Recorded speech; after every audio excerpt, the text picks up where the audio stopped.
Civil services preliminary exam 20 రోజుల్లోకి వచ్చేసింది.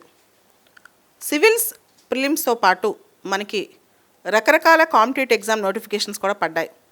ఉదాహరణకి Telangana state public service commission exam.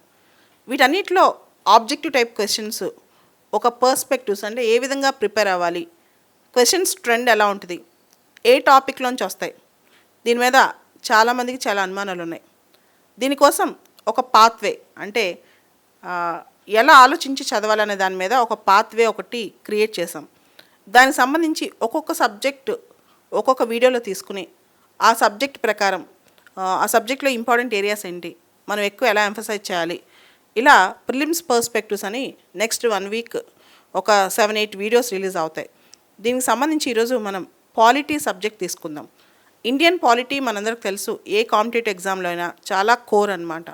So మనం last trends చూసుకుంటే పాలిటీలో ఎటువంటి క్వశ్చన్స్ వస్తున్నాయి అనేది ఒకసారి చూస్తే మనకి బేసిక్గా రీసెంట్గా వచ్చిన కాన్స్టిట్యూషన్ అమెండ్మెంట్స్ సంబంధించి మనకు తెలుసు. ఇప్పటి వరకు 105 అమెండ్మెంట్ యాక్ట్స్ వచ్చాయి.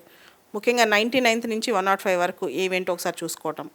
తర్వాత కాన్స్టిట్యూషన్లో 42nd అమెండ్మెంట్ కానీ, 44th అమెండ్మెంట్ కానీ, లేదా 86th అమెండ్మెంట్ కానీ, ఇలాంటి కొన్ని ల్యాండ్మార్క్ అమెండ్మెంట్స్ ఉన్నాయి, వాటి గురించి స్టడీ చేయటం. ఇవన్నీ ఒక్కసారి చూసుకోవాలి. దాంతోపాటు రెగ్యులర్గా వచ్చే క్వశ్చన్స్ మనకి డైరెక్ట్ క్వశ్చన్స్, సుప్రీంకోర్టు జడ్జిమెంట్స్ అనమాట. లాస్ట్ 2-3 years నుంచి వచ్చిన ఇంపార్టెంట్ జడ్జిమెంట్స్, ఉదాహరణకి నవతే జోహార్ జడ్జిమెంట్ కానీ, శబరిమల జడ్జిమెంట్ కానీ, Puttaswamy right to privacy judgement కానీ, లేకపోతే Shayara Bano instant triple talaq ban judgement కానీ, తర్వాత మనకి జోసెఫ్ షైన్ అడల్టరీ జడ్జిమెంట్ కానీ, Joseph Shine versus state of Kerala, ఇట్లా ఈ మధ్య బాగా జడ్జిమెంట్స్ వచ్చాయి. ఇవన్నీ కూడా ఒకసారి చూసుకోవాలి. దాంతోపాటు ఫండమెంటల్ రైట్స్ ఎక్సెప్షన్స్ ఏంటి, లిమిటేషన్స్ ఏంటి, ఉదాహరణకి ఫ్రీడమ్ ఆఫ్ స్పీచ్ అండ్ ఎక్స్ప్రెషన్కి లిమిటేషన్స్ ఏంటి, లేకపోతే ఆర్టికల్ 20 Clause 2 డబుల్ జియోపార్డీ అంటే ఏంటి, ఇట్లాంటి క్వశ్చన్స్ ఎక్స్పెక్ట్ చేయొచ్చు. అదేవిధంగా high court writ jurisdiction supreme court writ jurisdiction కన్నా వైడర్. ఎందుకు? హైకోర్టులో not only when fundamental rights are violated but also when our legal rights are violated we can file a writ అనమాట. సుప్రీంకోర్టులో only when our fundamental rights are violated we can file a writ. హైకోర్టులో fundamental rights violate అయితేనే కాదు legal rights violate అయినా మనం writ petition వేసుకోవచ్చు. కానీ సుప్రీంకోర్టులో కేవలం ఫండమెంటల్ రైట్స్ వయోలేట్ అయితే మాత్రమే మనం రిట్ పిటిషన్ వేసుకోవచ్చు. సో ఇట్లాంటి క్వశ్చన్స్ ఒక్కొక్క రిట్ గురించి, habeas corpus, mandamus, quo వారెంటో, సెర్షరీ, prohibition, ఇలాంటి ఏ రిట్ అంటే ఏంటి, ఇలాంటి క్వశ్చన్స్ కూడా. తర్వాత జనరల్గా పాత రోజుల్లో ఒక స్టాక్ క్వశ్చన్ ఏంటంటే directive principles. Directive ప్రిన్సిపల్స్లో ఏ డైరెక్ట్ టు ప్రిన్సిపల్ ఏం చెప్తుంది, అండ్ తర్వాత ఫండమెంటల్ రైట్స్కి డైరెక్ట్ టు ప్రిన్సిపల్స్కి బేసిక్ డిఫరెన్సెస్. ఒక చిన్న ఎగ్జాంపుల్, ఆర్టికల్ 48A ఏం చెప్తుంది, protection of environment, wild life, ఇలాంటి క్వశ్చన్స్. తర్వాత ఇంకొక స్టాటిక్ క్వశ్చన్ పాలిటీలో ఫండమెంటల్ డ్యూటీస్. మనకి ఫండమెంటల్ డ్యూటీస్ చాప్టర్లో ఉన్న కొన్ని డ్యూటీస్ ఇచ్చి మధ్యలో ఒక లేని డ్యూటీ యాడ్ చేయొచ్చు. ఉదాహరణకి to renounce the practices derogatory to the dignity of women మనకుంది. To have compassion over living creatures మనకుంది. అయితే మనకేం లేదు, డ్యూటీ టు ఓట్ అనేది మన ఫండమెంటల్ డ్యూటీలో లేదు. Or duty to be a good Samaritan అనేది మన ఫండమెంటల్ డ్యూటీలో లేదు. లేదా డ్యూటీ టు పే ట్యాక్స్ అనేది మన ఫండమెంటల్ డ్యూటీలో లేదు. సో అలాంటి మధ్యలో యాడ్ చేసి ఏది ఫండమెంటల్ డ్యూటీస్లో ఉంది, ఏది లేదని అడగొచ్చు అనమాట. అదేవిధంగా మనం ప్రెసిడెంట్ ఎలక్షన్ వస్తుంది కాబట్టి ఈసారి ప్రెసిడెంట్ ఎలక్షన్ మీద పక్కా నేర్చుకెళ్ళాలి. ఎందుకంటే 2017లో ఆ టైంలో ప్రెసిడెంట్ ఎలక్షన్ మీద 16-17 టైంలో ప్రెసిడెంట్ ఎలక్షన్ మీద ప్రిలిమ్స్ క్వశ్చన్ వచ్చింది డైరెక్ట్గా. ఎప్పుడైతే ప్రెసిడెంట్ ఎలక్షన్ జరుగుతుందో అప్పుడు బాగా చూసుకెళ్ళాలి ప్రెసిడెంట్ ఎలక్షన్ మీద. అదేవిధంగా ప్రతి ఇయర్ పార్లమెంటరీ కమిటీస్ మీద ఒక క్వశ్చన్ గ్యారంటీ వస్తుంది. ఈసారి పబ్లిక్ అకౌంట్స్ కమిటీ 100 years చేసుకుంది కాబట్టి పబ్లిక్ అకౌంట్స్ కమిటీ అనే క్వశ్చన్ మనం ఎక్స్పెక్ట్ చేయొచ్చు. మన ఇండియన్ పార్లమెంట్ సంబంధించి పార్లమెంటరీ టర్మినాలజీ కానీ, తర్వాత పార్లమెంట్ సంబంధించిన వేరియస్ ప్రొసీజర్స్ కానీ, క్యాబినెట్ కమిటీస్ గురించి కానీ, ఇప్పుడు కొన్ని కాన్సెప్ట్స్ ఉన్నాయి, చిన్న చిన్న చూస్తే చిన్న కాన్సెప్ట్స్ అనిపిస్తాయి. ఆఫీస్ ఆఫ్ ప్రాఫిట్ అనే కాన్సెప్ట్, జాయింట్ సిట్టింగ్ అనే కాన్సెప్ట్, పార్లమెంటరీ ప్రివిలేజెస్, ఏ ఆర్టికల్, అసలు పార్లమెంటరీ ప్రివిలేజెస్ అంటే ఏంటి, ఈ ఆర్టికల్స్. అదేవిధంగా పార్లమెంట్లో మనం చూస్తే కనుక speaker post, speaker, deputy speaker, వీటి మీద క్వశ్చన్స్. ఇవన్నీ బాగా ట్రెండింగ్ క్వశ్చన్స్. అండ్ ఇండియన్ జ్యుడిషియరీకి సంబంధించి సుప్రీంకోర్టు జ్యూరిస్డిక్షన్ సంబంధించిన ఆర్టికల్స్. ఉదాహరణకి 2014లో ఒక ఆర్టికల్ అడిగారు, ఆర్టికల్ 131 ఒరిజినల్ జ్యూరిస్డిక్షన్ అంటే ఏంటి. Original jurisdiction of the supreme court అంటే సెంటర్కి స్టేట్కి మధ్య ఏదైనా గొడవ ఉన్నప్పుడు, లేదా సెంటర్ కొన్ని స్టేట్స్ ఒకవైపు మిగతా స్టేట్స్ ఇంకోవైపు ఉన్నప్పుడు, లేదా 2 లేదా 5 స్టేట్స్ మధ్య గొడవ అయినప్పుడు దాన్ని ఒరిజినల్ జ్యూరిస్డిక్షన్ అంటారు. సో అదే క్వశ్చన్ ఇప్పుడు మనల్ని 143 అడగవచ్చు, అప్లేట్ జ్యూరిస్డిక్షన్ అంటే ఏంటి. ఆర్ 137 అడగొచ్చు, ఆర్ 141 ఆఫ్ ద మన ఇండియన్ కాన్స్టిట్యూషన్ అడగవచ్చు, ఆర్టికల్ 137 కానీ 141 కానీ. సో ఇవన్నీ చాలా ఇంపార్టెంట్ ఆర్టికల్స్ అనమాట. అంటే క్వశ్చన్ ఎలా రావచ్చు అంటే can the supreme court review its own judgement? Yes, supreme court can review its own judgement. అదేవిధంగా మనం చూసాం అశోక్ హుర్రా, రూపా అశోక్ హుర్రా అనే కేసులో క్యూరేటివ్ పిటిషన్ గురించి మాట్లాడారు. దాని గురించి కూడా మనం క్వశ్చన్ ఎక్స్పెక్ట్ చేయొచ్చు. What is a curative petition, what are the conditions for a curative petition అని. ఎందుకంటే మన నిర్భయ రేపిస్టులు కూడా రివ్యూ పిటిషన్లు, క్యూరేటివ్ పిటిషన్లు, తర్వాత నవతేజ్ జోహార్ కేసులో కూడా సుప్రీంకోర్టులో రివ్యూ పిటిషన్లు ఇలాంటివి పడినాయి. కాబట్టి రివ్యూ పిటిషన్ అంటే ఏంటి, క్యూరేటివ్ పిటిషన్ అంటే ఏంటో క్వశ్చన్ రావచ్చు. లేదా స్పెషల్ లీవ్ పిటిషన్ అంటే ఏంటి, ఆర్టికల్ 136 రావచ్చు. ఇట్లాంటి క్వశ్చన్స్ మనం ఎక్స్పెక్ట్ చేయొచ్చు అనమాట. అదేవిధంగా ఒకసారి అడిగారు question, who is the custodian of Indian constitution అని. చాలామంది సుప్రీంకోర్టు అని పెట్టొచ్చారు. యాక్చువల్గా చాలామంది ప్రెసిడెంట్ అని పెట్టొచ్చారు. యాక్చువల్లీ దాని ఆన్సర్ సుప్రీంకోర్టు అనమాట. So article 61 impeachment of president గురించి కూడా you can expect a question. తర్వాత మనకి పాలిటీలో చూసుకుంటే డాక్ట్రిన్స్ ఉన్నాయి, various doctrines. Doctrine of pith and substance, doctrine of colourable legislation, doctrine of repugnancy, doctrine of waiver, ఇలా కొన్ని డాక్ట్రిన్స్ ఉన్నాయి. పాలిటీలో ఒక డాక్ట్రిన్ క్వశ్చన్ ఎక్స్పెక్ట్ చేయొచ్చు. ఆ డాక్ట్రిన్స్ మీద నేను నెక్స్ట్ 1 వీక్లో ఒక మంచి వీడియో ఒకటి చేస్తాను, కేవలం పాలిటిక్ రిలేటెడ్ డాక్ట్రిన్స్ మీద. ఇది కూడా ఒకసారి చూడొచ్చు. తర్వాత మీరు పాలిటీ విషయానికి వస్తే మనీ బిల్కి ఫినాన్స్ బిల్కి తేడా, జనరల్గా బేసిక్ క్వశ్చన్ అనమాట అది. మనీ బిల్కి finance bill, budget related terminology మీద ఒక క్వశ్చన్ రావచ్చు. బడ్జెట్ రిలేటెడ్ పార్లమెంటరీ టర్మినాలజీలో స్పెషల్గా బడ్జెట్ రిలేటెడ్ టర్మినాలజీ. తర్వాత మనం చూస్తే గవర్నర్ ఆర్టికల్ 163 బాగా న్యూస్లో ఉంది. దానిలో డిస్క్రిప్షన్ అనే మాట ఉంది. అదేవిధంగా పార్డనింగ్ పవర్స్ బాగా ట్రెండ్ అవుతుంది, ఎక్కువ న్యూస్లో ఉంది. పార్డనింగ్ పవర్స్, ప్రెసిడెంట్ పార్డనింగ్ పవర్స్కి, గవర్నర్ పార్డనింగ్ పవర్స్కి తేడా ఏంటి, అంటే ఆర్టికల్ 72కి ఆర్టికల్ 161కి తేడా ఏంటి. అదేవిధంగా ఆర్డినెన్స్ మేకింగ్ పవర్స్ కూడా ఒకసారి చూసుకోండి, 123 and 213. సో ఇవన్నీ ఒకసారి రివిజన్ చేసిన తర్వాత మనం చూస్తే anti defection law 52nd amendment, anti defection law features చూసుకోవాలి. దానిలో ఉన్న which comes under defection and which don't come under defection, ఏది డిఫెక్షన్లోకి వస్తే ఏది రాదనేది. తర్వాత ఎమర్జెన్సీ ప్రొవిజన్స్లో మనకి ఆర్టికల్ 3 జనరల్గా మనం 352, 356, 360 చదువుతాం, కానీ 358, 359 కూడా చాలా ఇంపార్టెంట్. దాంతోపాటు ఒక క్వశ్చన్ ఎక్స్పెక్ట్ చేయొచ్చు, నేషనల్ ఎమర్జెన్సీ టైంలో వచ్చే కాన్సిక్వెన్సెస్ ఏంటి అని చెప్పి. నేషనల్ ఎమర్జెన్సీ ఉన్నప్పుడు దానిలో ఉన్న కాన్సిక్వెన్సెస్ ఏంటి అంటే ఆర్టికల్ 250 ప్రకారం సెంటర్ స్టేట్ లిస్ట్లో లా చేయొచ్చు నేషనల్ ఎమర్జెన్సీ ఉన్నప్పుడు. అదేవిధంగా మనకి ఆర్టికల్ 83 clause 2 ప్రకారం life of Lok Sabha can be extended for 1 year at a time. అదేవిధంగా నేషనల్ ఎమర్జెన్సీ ఉన్నప్పుడు ఫండమెంటల్ రైట్స్ సస్పెండ్ చేయొచ్చు ఎక్సెప్ట్ ఆర్టికల్ 20 and 21. ఇట్లాంటి క్వశ్చన్స్ డైరెక్ట్గా ఏబిసిడి అని ఇస్తారనమాట. సో ఇట్లాంటి క్వశ్చన్స్ కూడా మనం ఎక్స్పెక్ట్ చేయొచ్చు. దాంతోపాటు మనం పాలిటీలో చూస్తే కనుక special provisions with respect to ఇప్పుడు నాగాల్యాండ్ సంబంధించింది కానీ, అరుణాచల్ ప్రదేశ్ సంబంధించింది కానీ ఏమైనా స్పెషల్ ప్రొవిజన్స్, ఇట్లా పాలిటీలో ఒక్కసారి ఒక హాఫ్ డే కూర్చుంటే ఇంపార్టెంట్ ఏరియాస్ అన్నీ మనం గుర్తుపెట్టేసుకోవచ్చు. కొంచెం ట్రెండ్ కూడా పాలిటీలో కనిపిస్తుంది. సో చాలాసార్లు అంటే పాలిటీలో క్వశ్చన్స్ ఎక్స్పెక్ట్ చేయొచ్చు కూడా. క్వశ్చన్ ఎగ్జాక్ట్గా ఎక్స్పెక్ట్ చేయలేకపోయినా ఏ టాపిక్ ఈ సంవత్సరం ఇంపార్టెంట్ అని చెప్పి. సో మనం ఆల్రెడీ ఫిలిమ్స్ రాసి పాస్ అయిన రంజిత్ ఉన్నాడు, ప్రత్యూష ఉంది, కిరణ్ ఉన్నాడు. వీళ్ళు చెప్తారు మనకి ఏ పాలిటీలో ఏ ఏరియాస్లో మనం ఎక్కువ ఫోకస్ పెట్టాలి.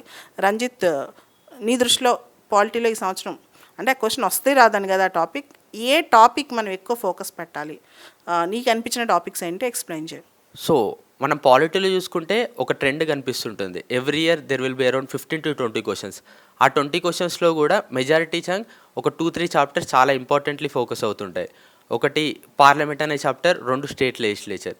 ఇందులో కూడా మనం కరెంట్ అఫైర్స్కి లింక్ చేసుకొని దాంట్లో కోర్ కంటెంట్ ఏంటో చదువుకోగలిగితే it will be more helpful. For example recently తెలంగాణలో గవర్నర్ రిలేటెడ్ కాంట్రవర్సీ జరిగింది. సో దాంట్లో 3-4 ఇంపార్టెంట్ ఆస్పెక్ట్స్ మనం చూసుకోవాలి, which will be key defining points. First aspect is governor address. So governor address ఎప్పుడు ఇస్తాము? So it's basically first session of every year as well as first session after every general election. ఈ point మనం చాలా స్ట్రాంగ్గా గుర్తుపెట్టుకోవాలి, because UPSC has that habit of tweaking on this minor aspects. దీంతోపాటు session start అయిన తర్వాత what are the ways to stop it. ఇనిషియల్గా adjournment ఉంటుంది. సో అడ్జర్న్మెంట్ పవర్ ఎవరి దగ్గర ఉంటుంది? It's with the speaker. Then prorogue చేస్తారు అడ్జర్న్మెంట్ తర్వాత. So prorogue is done by governor. So basically governor prorogue చేసిన తర్వాతనే governor can come to the address. So recently తెలంగాణలో కాంట్రవర్సీ దాని గురించే, because they told that it was only adjournment not prorogue అని. So ఇలా మీరు sessions ఎన్ని sessions ఉంటాయి. So sessions in constitution are not mentioned ఎన్ని సెషన్స్ ఉండాలని. It's only mention that between two sessions there cannot be more than 6 months. ఇలాంటి minute points they tweak they tell that ఇప్పుడు మనకు norm ఏంటి 3 sessions ఉంటాయి. So UPSC has that habit that in constitution it is mention that there will B 3 sessions. So అది తప్పు. So ఇలాంటి points మీరు చూస్తూ ఉండాలి. ఇలానే దీంతోపాటు డిప్యూటీ స్పీకర్ ఆఫ్ లోక్సభ చాలా హైలైట్ అయింది బికాస్ రీసెంట్ ఢిల్లీ హైకోర్టు కూడా over a period of 2 years there was no deputy speaker. So ఇప్పుడు డిప్యూటీ స్పీకర్ చాలా ఇంపార్టెంట్ అవుతారు. So who provides for the appointment of deputy speaker? It's a speaker. అంటే speaker will announce the deputy speaker election, వేరే speaker election is announced by president. So ఇలా minute things మీద పాలిటీలో when you have that grip you will be able to easily sail through. For example they will ask deputy speaker removal ఎలా? It's based on effective majority. Appointment is based on simple majority. So ఇలా simple majority ఏంటి, effective majority ఏంటి, special majority, when they will be used అనే points కూడా we need to have that key highlights. Legislative కౌన్సిల్కి appointments ఎలా జరుగుతాయి? For example 1/3 will be done by the state legislative assembly, 1/3 is done by the local panchayats, so 1/6 is nominated by the governor, and 1/12 each by graduates and teachers. So ఈ ratio మీకు గుర్తుకుండాలి. అప్పుడు గుర్తుకున్నప్పుడు then you will be easily sail through traps which are laid by UPSC. So ఇలా మీరు current అఫైర్స్లో ఏవైతే burning topics ఉన్నాయో వాటిని బ్యాక్ టు మీ స్టాటిక్స్ బుక్స్కి వెళ్ళి if you are able to collect this minute points, because polity questions are low hanging fruits, it can be handled by everyone. But the point is ఈ basic facts అనేది మీ fingertips మీద లేకపోతే there you get confused, because many a times UPSC gave questions like governor cannot be charged when he is in office. So if you don't have idea అక్కడికి వెళ్ళి you try to recollect any incidents of governor being charged. So ఇలాంటి minute points from the current affairs link చేసుకొని గుర్తుపెట్టుకోవడం చాలా important.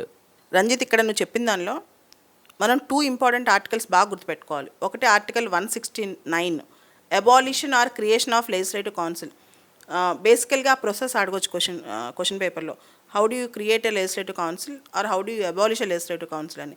తర్వాత article 361 కూడా చాలా important Ranjith. Article 361లో ప్రెసిడెంట్కి గవర్నర్స్కి కాన్స్టిట్యూషనల్ షీల్డ్ ఉంది, వాళ్ళని అరెస్ట్ చేయడానికి ఉండదు వాళ్ళ ఆఫీస్లో ఉన్నప్పుడు.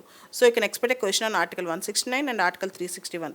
అదేవిధంగా మనం చూస్తే ఒక ఆర్టికల్ ఉంది, అది కూడా రెగ్యులర్గా న్యూస్లో ఉంటుంది కానీ క్వశ్చన్ పేపర్లో రాలేదు ఇంతవరకు. ఆర్టికల్ 71 ప్రెసిడెంట్ ఎన్నిక కానీ వైస్ ప్రెసిడెంట్ ఎన్నిక కానీ ఏదైనా సరే ఏదైనా డిస్ప్యూట్స్ ఉన్నప్పుడు నువ్వు సుప్రీంకోర్టుకి మాత్రమే వెళ్ళాలి, సుప్రీంకోర్టు ఇచ్చిన జడ్జిమెంటే ఫైనల్ అనమాట. సో ఇటువంటి క్వశ్చన్స్ కూడా మనం ఎక్స్పెక్ట్ చేయొచ్చు. నువ్వు ప్రిలిమ్స్ బాగా ఎఫిషియెంట్గా రాస్తావు, అయితే ప్రిలిమ్స్ ఎగ్జామ్లో పాలిటీ క్వశ్చన్స్ ఎలా డీల్ చేయాలి? పాలిటీ క్వశ్చన్స్లో అంటే ఇప్పుడు 10 క్వశ్చన్లు ఇచ్చినప్పుడు ఈవెన్ పాలిటీలో ప్రొఫెసర్ అయినా 1-2 రాయరు, కానీ మ్యాక్సిమం క్వశ్చన్స్ ఆన్సర్ చేయాలంటే నువ్వు ఏ టాపిక్స్ ఇయర్ సజెస్ట్ చేస్తావు ఎక్కువ చదువుకోవడానికి? అదేవిధంగా పాలిటీ క్వశ్చన్స్లో నెగిటివ్ మార్కింగ్ పోకుండా ఉండాలంటే ఏం చేయాలి? పాలిటీలో యూజువల్లీ 10 to 15 క్వశ్చన్స్ వస్తాయి. Most of them are low hanging fruits ma'am. 10 to 12 ఈజీగా ఎలిమినేషన్, కామన్ సెన్స్, కరెంట్ అఫైర్స్తో అటెంప్ట్ చేయొచ్చు. రెస్ట్ 3 ఐ డోంట్ థింక్ అన్ని క్వశ్చన్స్ అటెంప్ట్ చేయడం కూడా ఈజీ అని. So in this way I would say a few important topics, like ఇందాక ma'am mentioned few recent amendments of constitution from 99 to 105. 99th constitutional amendment is about NJAC, National Judicial Appointments Commission. Adi High Supreme Court has struck down this thing, but it aims to reduce judiciary's power in recruiting judges for Supreme Court and High Court. However, it is no more active. It's not anymore active. And 100th constitutional amendment is about a land boundary agreement between India and Bangladesh. So in this context you have to know about article 1, 2, 3 for exchanging of territories and does it require constitutional amendment or not annadi. And 101 constitutional amendment, everybody knows that it is about goods and services tax, one nation one tax, indirect tax kosam 101 constitutional amendment ochindi.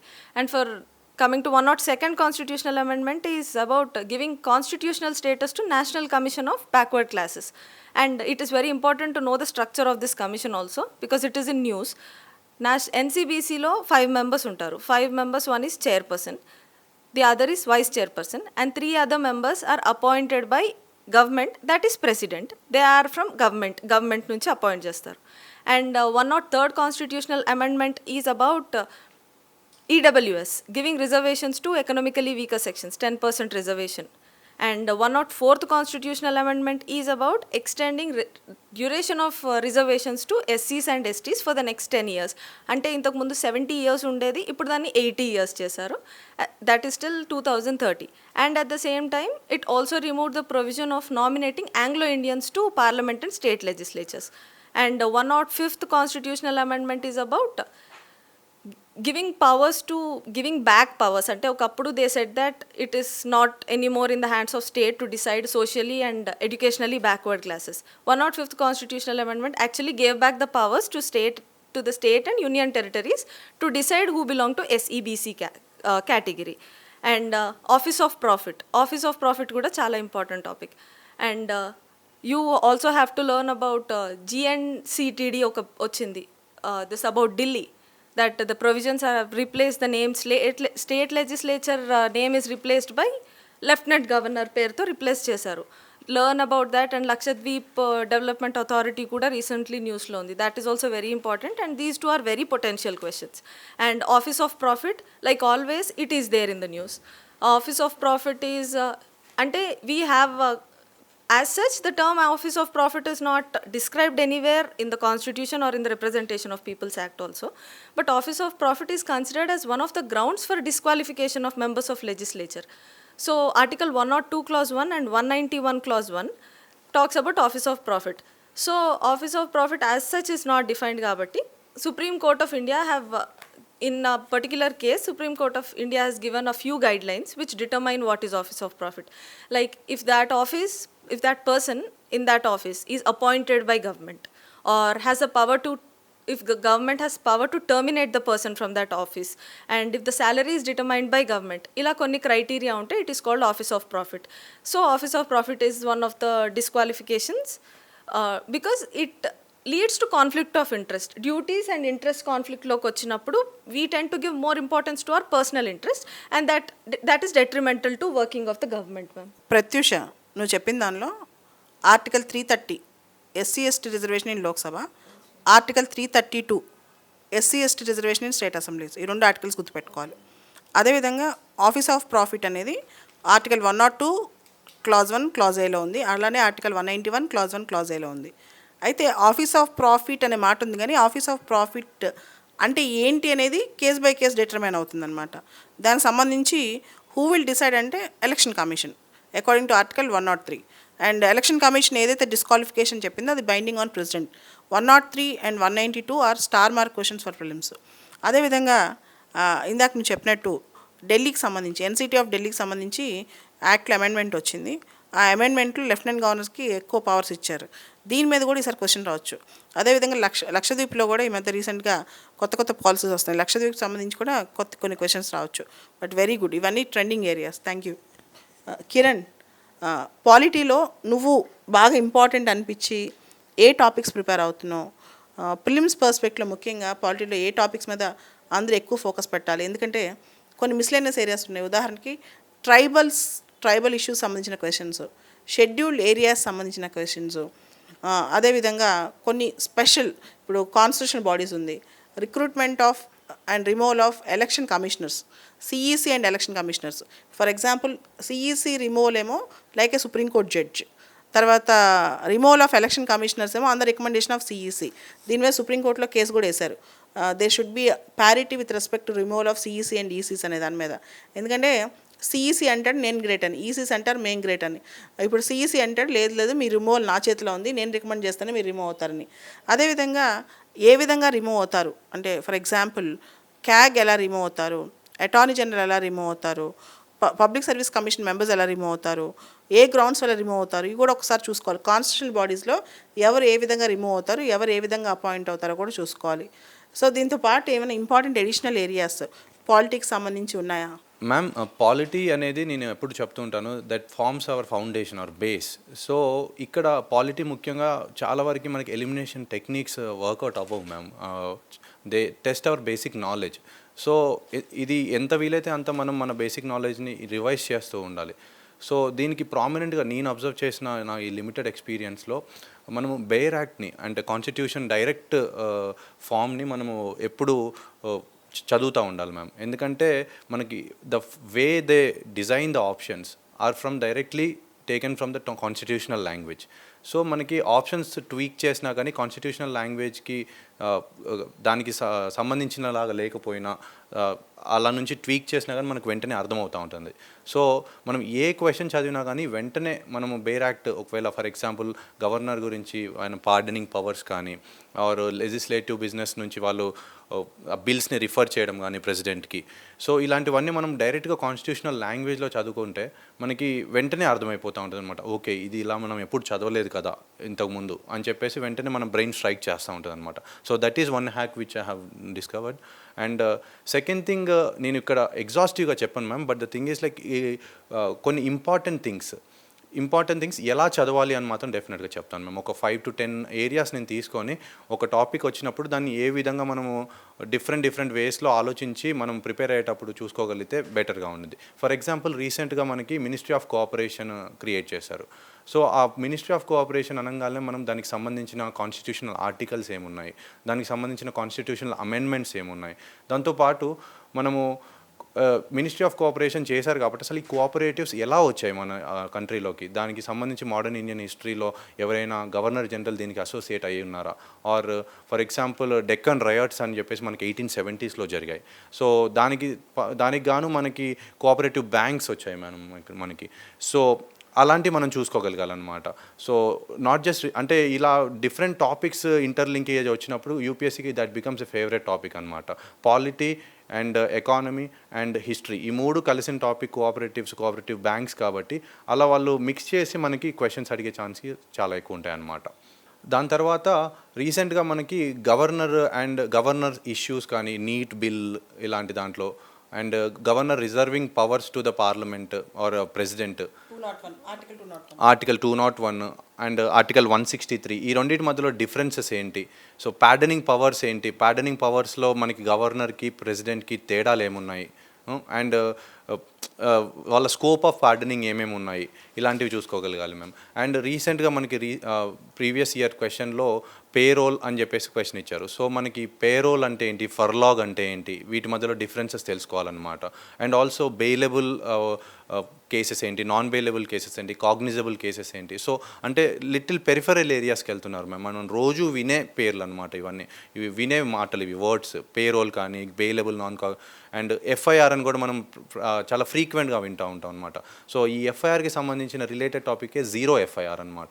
Zero FIR అంటే basically ఒక FIR launch చేసే ముందు ఎప్పుడైనా terrestrial limits of police స్టేషన్లో ఉంటేనే ఆ particular police station ఆ క్రైమ్ని register చేస్తుంది అనమాట. But zero FIR is a concept where a crime ఎక్కడ జరిగినా కానీ ఇమీడియట్ ఆస్పెక్ట్ లాగా ఎక్కడైనా అది టెరెస్ట్రియల్ లిమిట్లో ఉన్నా లేకపోయినా, టెరిటోరియల్ లిమిట్లో ఉన్నా లేకపోయినా అది ఎక్కడైనా రిజిస్టర్ చేస్తారనమాట. సో అలా మనం రోజువారీ వినే పదాల నుంచి మనం కొద్దిగా పెరిఫరల్గా చదువుకోగలిగితే మనకి ఎలిమినేషన్ చేయడానికి ఆప్షన్స్ ఉపయోగపడుతూ ఉంటాయి అన్నమాట. దాంతోపాటు మనకి రీసెంట్గా కొన్ని rules or IT rules for example or కొన్ని డ్రాఫ్ట్ లాస్ వస్తాయి. సో వాటికి సంబంధించి కూడా మనము కొద్దిగా ట్వీక్ చేసేలాగా ఉంటాయి అన్నమాట. ఫర్ ఎగ్జాంపుల్ ఇప్పుడు ఈ IT rules most often is related to our fundamental rights, freedom of speech and expression. So freedom of speech and expression అనగానే మనము 19th ఆర్టికల్కి వెళ్ళి అక్కడ ఏమేమైతే మనకి రీజనబుల్ రిస్ట్రిక్షన్స్ ఉన్నాయో అవి చదువుకోవాలన్నమాట. సో అండ్ ఇక్కడ నుంచి మళ్ళీ రీజనబుల్ రిస్ట్రిక్షన్స్లో వస్తే అవన్నీ ఏమి డిఫైన్ అయ్యి ఉండవు మన కాన్స్టిట్యూషన్లో. సో దాంట్లో పబ్లిక్ ఆర్డర్ అనే ఒక పదం ఉండిద్ది మేము. సో ఈ పబ్లిక్ ఆర్డర్ నుంచి ఎలా లాగేస్తారంటే పబ్లిక్ ఆర్డర్ వచ్చేసి స్టేట్ లిస్ట్లో ఉండిద్ది. అండ్ బట్ ఇదన్నీ ఒక రీజనబుల్ రిస్ట్రిక్షన్లో ఉండిద్ది అనమాట. ఇప్పుడు పబ్లిక్ ఆర్డర్ అనగానే ఇప్పుడు రీసెంట్గా హిజాబ్ ఇష్యూ వచ్చిందనమాట. హిజాబ్ ఇష్యూ అనేది ఒక పబ్లిక్ ఆర్డర్కి సంబంధించిన ఇష్యూ కాబట్టి స్టేట్ గవర్నమెంట్ ఆ పర్టికులర్ అన్ని కాలేజెస్కి ఒక లా తీసుకొచ్చింది అనమాట. అంటే ఒక రూల్ తీసుకొచ్చింది హిజాబ్ వేసుకోవద్దు అని చెప్పేసి. సో అది స్టేట్ గవర్నమెంట్ ఎలా చేసింది అన్నది మనకి ఇక్కడ స్టేట్ సబ్జెక్ట్ కాబట్టి స్టేట్స్ గవర్నమెంట్ చేసింది అనమాట. సో ఇట్లా మనము ఒక టాపిక్ నుంచి ఇంకో టాపిక్ ఇలా జంప్ అవుతున్న టాపిక్స్ ఏవైతే ఉంటాయో అవి చాలా ప్రామినెంట్ అవుతాయి అనమాట అడగడానికి ఎగ్జామ్లో. అండ్ రీసెంట్ పాస్ట్లో మనకి ఈ మోషన్ ఆఫ్ థ్యాంక్స్ కానీ గవర్నర్ అడ్రస్ కానీ ఇంతకుముందు డిస్కస్ చేసినలాగా, సో ఈ మోషన్ ఆఫ్ థ్యాంక్స్ ఇలాంటివి దీంట్లో కొద్దిగా డిక్ చేయగలగాలన్నమాట. అంటే ఇది ఏదైనా కాన్స్టిట్యూషనల్ ప్రావిజన్ ఉందా దీనికి సంబంధించి, అండ్ ఒకవేళ ఈ మోషన్ ఆఫ్ థ్యాంక్స్ వల్ల ఈ కాన్ఫిడెన్స్ ఎలా ప్రూవ్ చేసుకుంటున్నారు లెజిస్లేచర్లో గవర్నమెంట్, ఆర్ ఈ మోషన్ ఆఫ్ థ్యాంక్స్లో ఏదైనా ప్రెసిడెంట్ కానీ గవర్నర్ కానీ చెప్పినప్పుడు వాటిని ఏమైనా అమెండ్ చేయవచ్చా, అమెండ్ చేసే పవర్ పార్లమెంట్కి ఉందా, ఇలాంటి థింగ్స్ కూడా మనం చూసుకోగలగాలన్నమాట. అంటే కొద్దిగా డిగ్ చేయాలి, ఎందుకంటే రోజువారీ థింగ్స్లోంచి లిటిల్ డిగ్ చేసినప్పుడు ఏమవుతుందంటే మనకి మోర్ క్లారిటీ అండ్ అలాంటి క్వశ్చన్స్ వచ్చినా కానీ మనం ఈజీగా చేయగలుగుతాం అనమాట. దాంతోపాటు ఇప్పుడు కలీజియం సిస్టమ్ మనం ఇంతకుముందు డిస్కస్ చేస్తాం. సో ప్రామినెంట్ థింగ్ ఏంటంటే కలీజియం సిస్టమ్ అనేది మనకి కాన్స్టిట్యూషన్లో ఎక్కడ మెన్షన్ చేయబడలేదు. సో ఈ కలీజియం సిస్టమ్ అనేది ఎలా వచ్చింది, అండ్ దాంతోపాటు మనకి సుప్రీంకోర్టులో నెంబర్ ఆఫ్ జడ్జెస్ అనేది మనకి పార్లమెంట్ డిసైడ్ చేస్తుంది, బట్ రాదర్ ఇక్కడ మనకి హైకోర్టులో చూస్తే అది ప్రెసిడెంట్ డిసైడ్ చేస్తారు నెంబర్ ఆఫ్ జడ్జెస్. సో ఇలాంటి మైనర్ ట్వీకింగ్స్ ఎప్పుడు చేసేదానికి చాలా ఎక్కువ ఛాన్సెస్ ఉంటాయి అన్నమాట. సో దాంతోపాటు మనకి క్వశ్చన్ అవర్ కానీ జీరో అవర్ కానీ రీసెంట్ పాస్ట్లో మనం క్వశ్చన్ అవర్ని సస్పెండ్ చేసాం. ఆర్ రీసెంట్ పాస్ట్లో జయరామ్ రమేష్ గారు లాస్ట్ బడ్జెట్ సెషన్లో లాస్ట్ 70 yearsలో this is the first time where ఒక క్యాబినెట్ మినిస్టర్ క్వశ్చన్ అవర్లో ఆన్సర్ చెప్పలేదంట మ్యామ్. సో అది చాలా ఇంపార్టెంట్ అవుతుంది. అంటే ఇండిపెండెన్స్ వచ్చిన తర్వాత ఒక క్యాబినెట్ మినిస్టర్ క్వశ్చన్ అవర్లో ఆన్సర్ చెప్పలేదంటే that becomes a very prominent thing. So question hour అంటే ఏంటి, సో క్వశ్చన్ అవర్లో ఎలాంటి క్వశ్చన్స్ అడగవచ్చు, అండ్ జీరో అవర్కి దానికి డిఫరెన్సెస్ ఏంటి, స్టార్డ్ క్వశ్చన్ ఏంటి, అన్స్టార్డ్ క్వశ్చన్ ఏంటి, షార్ట్ నోటీస్ క్వశ్చన్ ఏంటి. సో ఇవన్నీ చాలా ఇంపార్టెంట్ అవుతుంది. దీంతోపాటు వెంటనే మళ్ళీ కట్ మోషన్, పార్లమెంట్కి సంబంధించిన ఏ టర్మినాలజీ అయినా ఇట్ బికమ్స్ వెరీ ఇంపార్టెంట్ అనమాట. సో దాంతోపాటు మనకి ఈ సెంటర్ స్టేట్ రిలేషన్స్ అనేది very very important topic. GST పరంగా కానీ, నార్మల్గా ఫైనాన్స్ కమిషన్కి సంబంధించిన విషయం కానీ, సో ఎలా ట్యాక్స్ డెవల్యూట్ అవుతున్నాయి, సో ఈ ఎవల్యూషన్ ఎలా వచ్చింది, అండ్ మళ్ళీ అగైన్ నేను చెప్పాను కదా, అంటే centre state relations only polity aspect ఒక్కటే చూడకూడదు, హిస్టరీ ఆస్పెక్ట్లో కూడా చూడాలి. 1919 యాక్ట్లో ఎలా తీసుకొచ్చాము, 1935 యాక్ట్కి ఎలా ఎవాల్వ్ అయింది, 1935 నుంచి మళ్ళీ మన కాన్స్టిట్యూషన్ వచ్చేసరికి మళ్ళీ ఎలా ఎవాల్వ్ అయింది, ఫెడరేషన్ అనేది ఎలా ఎవాల్వ్ అవుతూ వచ్చింది. So this becomes very important. అంటే మనం ఎప్పుడైనా కానీ ఒక టాపిక్ చదువుతున్నప్పుడు అది ఎకానమికల్గా ఎలా ఇంపాక్ట్ అయింది, పాలిటీ పరంగా ఎలా ఇంపాక్ట్ అయింది, పాలిటీ చదువుతున్నప్పుడు ఓన్లీ పాలిటీయే కాకుండా హిస్టరీ పరంగా ఏమైనా ఉందా అని చెప్పేసి. సో దాంతోపాటు మనకి రీసెంట్గా ఇంటర్నేషనల్ రిలేషన్స్ అంటే ఇంటర్నేషనల్ స్పియర్తో మనం ఎలా ఇంటరాక్ట్ అవుతున్నాం ఇండియా. సో దానికి గాను మనము రిపోర్ట్స్ ఏమైనా వచ్చినా, ఏ ఇన్స్టిట్యూషన్ ఇచ్చిన రిపోర్టు అదన్నీ ఒక దగ్గర మనం నోట్ చేసుకొని పెట్టుకుంటే ఎగ్జామ్ ముందు వెళ్ళే ముందు అవన్నీ ఒకసారి అంటే మనం చూసినవే అంటే అన్నీ కలిపి ఒకసారి చూడడం కంటే మనము అక్కడక్కడ క్వశ్చన్ చదివినప్పుడల్లా అవన్నీ ఒక దగ్గర మనం నోట్ చేసుకుంటూ వెళ్తే ఎగ్జామ్ ముందు ఓకే ఇవన్నీ నేను చదివాను కాబట్టి నాకు గుర్తుంటాయి. అదర్వైజ్ ఒకే దగ్గర ఒక ఇన్స్టిట్యూట్ ఏదైనా కోచింగ్ ఇన్స్టిట్యూట్ ఇచ్చిన అన్ని రిపోర్ట్స్ ఒక దగ్గరే చదివితే అది కన్ఫ్యూజ్ అవ్వడానికి చాలా ఛాన్సెస్ ఉంటాయి. అక్కడక్కడ రోజుకు ఒక 2 రిపోర్ట్లు 3 రిపోర్ట్లు చదివేసి అంటే ఎవరెవరు ఇచ్చారు దాంట్లో ప్రామినెంట్ థింగ్స్ ఏంటి అవన్నీ ఒక దగ్గర మనం నోట్ చేసి పెట్టుకోగలిగితే ఎగ్జామ్ ముందు మనము కన్ఫ్యూజ్ అవ్వకుండా అదొక లాంగ్ టర్మ్ స్లోగా మనము మన బ్రెయిన్కి ట్యూన్ చేస్తాం కాబట్టి ఇట్ బికమ్స్ వెరీ ఈజీ. దాంతోపాటు రీసెంట్గా మనము చాలా కంట్రీస్తోని ఎఫ్టీఏస్ కానీ, సిఏపిఏ కానీ, సో ఈసీటీఏ కానీ, సో ఇలాంటి ట్రేడ్ అగ్రిమెంట్స్ మనం చాలా చేసుకున్నాం. దీనికి సంబంధించిన టర్మినాలజీ కొన్ని ఉంటాయన్నమాట. ర్యాషెట్ ఆబ్లిగేషన్ అని ఆర్సీఈపీ తీసుకుంటే, ఆర్ మనం ఎర్లీ హార్వెస్ట్ అగ్రిమెంట్స్ కానీ, ఇవన్నీ దీనికి సంబంధించిన టర్మినాలజీ అనమాట. సో ఈ టర్మినాలజీ అంటే ఏంటి, డిఫరెన్సెస్ ఏంటి కస్టమ్స్ యూనియన్కి, ఎకనామిక్ యూనియన్కి ఆర్ ఎఫ్టీఏకి, సో ఎలా ప్రోగ్రెస్ అవుతుంది లిబరలైజింగ్ ద ట్రేడ్ అని చెప్పేసి. సో మనం దీంట్లో చాలా క్లారిటీ ఉండాలి మ్యామ్, ఎందుకంటే ఇలా క్లారిటీ లేకపోవడం వల్ల మనకి అప్పుడు ట్వీక్ చేయగానే వెంటనే మనం కన్ఫ్యూజ్ అవ్వడానికి ఛాన్సెస్ ఉంటాయి అన్నమాట. ఇలాంటి ఈ ట్రేడ్ డీల్స్తో పాటు మనము రిపోర్ట్స్ అని చెప్పాను, ట్రేడ్ డీల్స్ అని చెప్పాను, అలాగే మనకి యూఎన్కి సంబంధించి ఎలాంటి టాపిక్ అని ఇంపార్టెంట్ అవుతుంది. రీసెంట్గా మనము యుఎన్ఎస్సిలో అబ్స్టెయిన్ చేసాం చాలా ఓట్స్. సో అబ్స్టెయినింగ్ ఎలా చేస్తారు, వీటో ఎలా చేస్తారు, యుఎన్ఎస్సిలో ఎలా వర్క్ అవుతుంది, అండ్ ఆల్సో వాట్ అబౌట్ యుఎన్జిఏలో కానీ, యుఎన్హెచ్ఆర్సీలో కానీ. సో ఇవన్నీ ఓటింగ్ ప్యాటర్న్స్ ఉంటాయి, మెంబర్షిప్ ఎలా ఉంది, వీటిలో మెంబర్షిప్ ఎలా చేంజ్ అవుతుంది, the terms of the membership, ఇలాంటివన్నీ కూడా చాలా ఇంపార్టెంట్ అవుతుంది. అండ్ మోర్ ఓవర్ దీంతోపాటు కొన్ని స్టాట్యూటరీ బాడీస్ ఉంటాయి అండ్ కాన్స్టిట్యూషనల్ బాడీస్ ఉంటాయి, వీటి మధ్యలో మనకి చాలా క్లారిటీ ఉండాలి. For example inter state council కానీ, డీలిమిటేషన్ కమిషన్ కానీ, అవి ఎలా ఎస్టాబ్లిష్ చేస్తున్నారు, which constitutional article is inspiring them to establish them. So ఇలాంటివి చదువుకోగలగాలన్నమాట మనం. అవును కిరణ్, ఇవన్నీ కూడా చాలా ఇంపార్టెంట్. వీటితో పాటు ఒక ట్రెండ్ కనిపిస్తుంది పాలిటీలో, పాలిటీ ఫిలాసఫీ క్వశ్చన్స్ వస్తాయి, బేసిక్ పొలిటికల్ ఫిలాసఫీ క్వశ్చన్స్. దీనికి 11th class NCERT political theory కొన్ని ఎగ్జాంపుల్స్ చెప్తాను. రూల్ ఆఫ్ లా అంటే ఏంటి, డ్యూ ప్రాసెస్ ఆఫ్ లా అంటే ఏంటి, డ్యూ ప్రాసెస్ ఆఫ్ లాకి ప్రొసీజర్ ఎస్టాబ్లిష్ బై లాకి తేడా ఏంటి, డ్యూ ప్రాసెస్ ఆఫ్ లా ఇండియాలో మేనకా గాంధీ కేసు నుంచి అప్లై చేశారు. తర్వాత ఫ్రెటర్నిటీ అంటే ఏంటి, జస్టిస్ అంటే ఏంటి, లిబర్టీ అంటే ఏంటి, ఈక్వాలిటీ అంటే ఏంటి, వీటి వెనకాల ఉన్న ఫిలాసఫీ ఏంటి, సోషల్ జస్టిస్ నువ్వు ఏ విధంగా అర్థం చేసుకుంటావు. సింపుల్ టర్మ్స్ ఇచ్చి అంటే ఏంటి అని అడుగుతాడు. మీనింగ్ అంటే ఏంటని అడుగుతాడు అనమాట. సో ఇట్లాంటివి కూడా మనం తెలుసుకోగలగాలి. వాట్ ఈజ్ కాన్స్టిట్యూషన్ అని అన్నాడు అనుకో, కింద 4 ఆప్షన్స్ ఇవ్వచ్చు. It is the supreme law of the land. జనరల్గా మనం కాన్స్టిట్యూషన్ ఏమంటాం, supreme law of the land అంటాం. తర్వాత జ్యుడిషియల్ రివ్యూ ఎగ్జాక్ట్ డెఫినేషన్ ఏంటని అడగవచ్చు. సో కొన్ని ఫిలసాఫికల్ క్వశ్చన్స్ కూడా కాన్స్టిట్యూషన్ సంబంధించి what is constitutional morality, what according to is constitutional morality అని ఏబిసిడి ఇవ్వచ్చు. సో బిఆర్ అంబేద్కర్ గారు ఎక్కువగా వాడే పదం అనమాట కాన్స్టిట్యూషనల్ మొరాలిటీ అని చెప్పి. అదేవిధంగా ఈ మధ్య doctrine of essential religious practice అని హిజాబ్ కేసులో ఒకటి వచ్చింది. What is an essential, what you mean by doctrine of essential religious practice అని. సో కొన్ని డాక్ట్రిన్స్ కానీ ఇట్లాంటివి తీసుకురావచ్చు అనమాట. సో ఇట్లాంటివి కూడా కొంచెం రెడీ అయిపోవాలి.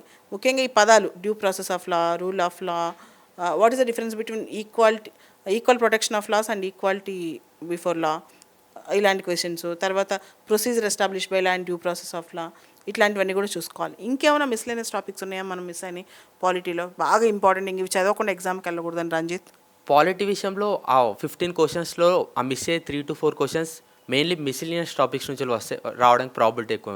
సో దట్ అవి మనం ఎక్కువ జనరల్ బుక్స్లలో చదవకుండా మిస్ అయ్యే ఛాన్సెస్ ఉంటాయి. సో అలాంటి టాపిక్స్ కూడా కవర్ చేయడం చాలా ఇంపార్టెంట్. ఫర్ ఎగ్జాంపుల్ లాస్ట్ 1 yearలో మనం చూసినట్టయితే లాంగ్వేజెస్ గురించి చాలా కాంట్రవర్సీ జరుగుతుంది ma'am, regarding 3 languages, regarding imposition of Hindi. So దానికి సంబంధించి మనం క్లియర్ కట్గా all the aspects in the constitution చూసుకోవాలి ma'am. For example what are the schedule languages, ఏ షెడ్యూల్ లాంగ్వేజ్ ఏ కాన్స్టిట్యూషన్ అమెండ్మెంట్ తోటి ఇంట్రడ్యూస్ చేశారు, what are the constitution amendments related to schedule languages. For example 21st constitution amendment, 71st constitution amendment act, 92nd constitution amendment act, all these are related to introducing schedule languages. దీంతోపాటు మనకు 6 classical languages ఉంటాయి, వాటిని మనం చూసుకోవాలి. At the same time there are various articles such as article 343, 350A, 350B, 351 which are very much important. So దీన్ని మనం bare యాక్ట్లోకి వెళ్ళి what are the provisions they are telling. So ఇలా అఫీషియల్ లాంగ్వేజ్ ఉంటే లాంగ్వేజ్ అన్నిటికి సంబంధించి things చూసుకోవాలి. దీంతోపాటు inner line permit, 6th schedule, ఇలాంటి థింగ్స్ కూడా చాలా ఇంపార్టెంట్. ఇప్పుడు ఇన్నర్ లైన్ పర్మిట్లో what are the states which are in inner line permit, inner line permit సిటిజన్స్కి ఇస్తారా, ఫారినర్స్ కూడా ఇస్తారా? It will be given to citizens. ఫారినర్స్కి ప్రొటెక్టెడ్ ఏరియా పర్మిట్ ఉంటుంది. So we tend to confuse, ఒక permit అంటే అది ఫారినర్స్కే ఉంటుంది కదా అని. బట్ ఇన్నర్ లైన్ పర్మిట్ ఎవరు ఇస్తారు? It is given by state government. ఇలాంటి మైన్యూట్ థింగ్స్ దగ్గర మనం మిస్ అవుతుంటాం, especially in miscellaneous things.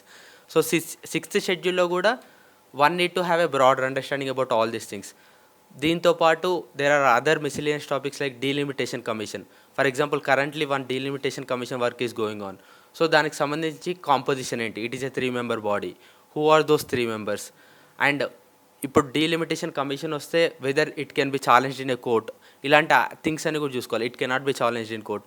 So when you have this minute detailing it will help you a lot. దీంతోపాటు recently there are many interstate water disputes as well as border disputes. So uh constitutional provisions we will have a idea, but UPSC can give that. So Karnataka, Maharashtra ఇచ్చి Belgaum border dispute, match the following లాగా ఇవ్వచ్చు. For example water dispute ఇవ్వచ్చు, Krishna water dispute between Telangana Andhra Pradesh. So ఇలా list of interstate water, interstate border disputes గుర్తుపెట్టుకోవడం కూడా చాలా important. వీటితో పాటు we need to have a look about sedition ఏ ప్రొవిజన్, సెడిషన్కి డెత్ పెనాల్టీ ఇస్తారా ఇవ్వరా, or else preventive detention act, what are the preventive detention laws. So ఇలా మన న్యూస్ పేపర్లో వస్తున్న థింగ్స్ అన్ని కలెక్ట్ చేసుకోవడం చాలా ఇంపార్టెంట్ మ్యామ్ మిసిలియనస్లో. న్యూస్లో వచ్చింది రీసెంట్గా నేషనల్ సెక్యూరిటీ యాక్ట్ ఢిల్లీలో జహంగీర్పురిలో అప్లై చేశారు. దానికి సంబంధించి సో పీడీ లాస్ ఆర్టికల్ 22 చూసుకోవాలి. దాంతోపాటు సెన్సస్ రాబోతుంది కదా, సెన్సస్కి, ఎన్ఆర్సీకి, పాపులేషన్ రిజిస్టర్కి డిఫరెన్స్ అడగవచ్చు. Difference between census, NRC and population register. So ఇది పాలిటీలో బేసికల్గా మొత్తం ఇప్పుడు జరిగిన డిస్కషన్ మొత్తం ప్రాపర్గా నోట్స్ రాసుకుని ఒక 2-3 days దీనికి టైం పెట్టి చేస్తే ఆల్మోస్ట్ పాలిటీలో మీకు బేస్ ఏర్పడిపోద్ది. ఎటువంటి కాంపిటేటివ్ ఎగ్జామ్ అయినా, అది స్టేట్ సర్వీస్ అయినా, యూపీఎస్సీ అయినా, చాలా క్వశ్చన్స్ ఇప్పుడు వచ్చిన గైడ్లైన్స్తో మీరు హ్యాండిల్ చేయొచ్చు. పాలిటీ అంటే భయం తీసేసి ఇప్పుడు చదవటం మొదలెట్టండి. ఒక డే 2 days పూర్తిగా దీని మీద స్పెండ్ చేయండి. ఆటోమేటిక్గా you will get good idea on polity. అదేవిధంగా budget related terminology, appropriation bill అంటే ఏంటి, డిమాండ్ ఫర్ గ్రాంట్స్ అంటే ఏంటి, ఓట్ ఆన్ అకౌంట్ అంటే ఏంటి, గిలిటిన్ అంటే ఏంటి, ఇవి కూడా ఒకసారి చూసుకోండి. వేరియస్ పార్లమెంటరీ కమిటీస్ చూసుకోండి. తర్వాత ఈ మధ్య పార్లమెంట్లో రెగ్యులర్గా వాడుతున్న భాష చూసుకోండి. వీటి వల్ల కొంత ఎక్కువగా మార్కులు వచ్చే అవకాశం ఉంది. సో ఇది ఈరోజు పాలిటీ. సో ప్రిలిమ్స్ పర్స్పెక్టివ్స్ అంటే ప్రిలిమ్స్ ఏ విధంగా చదవాలి అనే దాని మీద రెగ్యులర్గా నెక్స్ట్ 7-8 days డైలీ ఒక టాపిక్ మీకు వస్తూ ఉంటుంది. చూసుకుంటూ ప్రిలిమ్స్కి ప్రిపేర్ అవ్వండి. All the best.